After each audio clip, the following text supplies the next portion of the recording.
सणासुदीला दरवाजा सजवला जातो, पण आंब्याच्याच पानांनी का? कधी तुम्हालाही हा प्रश्न पडलाय का? ही परंपरा दिसायला सुंदर असली तरी तिच्या मागे एक वैज्ञानिक आणि आध्यात्मिक अर्थ दडला आहे. मी आहे मयुरा आणि स्वागत आहे तुमचं एक्सप्लोअर विथ मयुरावरती. सणासुदीचा काळ, घरात उत्साह, आनंद आणि शुभ शकुनांचं वातावरण, आणि या सर्वांची सुरुवात होते कुठून? तर ते आपल्या घराच्या दरवाजातून. म्हणूनच आपण दरवाजावर तोरण लावतो, आणि तेही आंब्याच्याच पानाचं. आंब्याच्याच पानाचं का बरं? नारळाचं का नाही? वडाचं का नाही? पिंपळाचं का नाही? याचं कारण फक्त परंपरा नाही, तर विज्ञान आणि आरोग्याशीही जोडलेलं आहे. आंब्याची पानं हवेतले हानिकारक जंतू शोषून घेतात. त्यांच्यात अँटीबॅक्टेरियल आणि अँटीफंगल गुण असतात.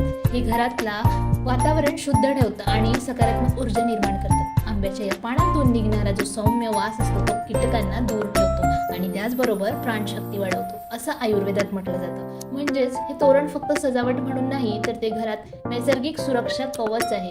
आणखी एक अर्थ, आंबा हा समृद्धी आणि शांतीचं प्रतीक मानलं जातं. दरवाजावर त्याची पानं लावणं म्हणजे घरात लक्ष्मी आणि चैतन्याचं स्वागत करणं होईल.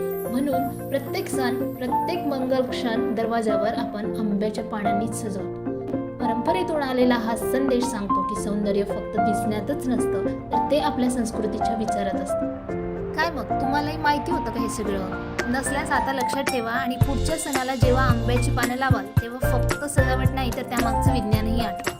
जर अशा आपल्या संस्कृतीच्या गप्पा आवडल्या असतील तर लाईक करा, शेअर करा आणि नक्कीच फॉलो करा एक्सप्लोअर विथ मयुराला, जिथे प्रत्येक परंपरेत आहे एक सुंदर अर्थ आणि प्रत्येक गोष्टीत आहे थोडंसं विज्ञान.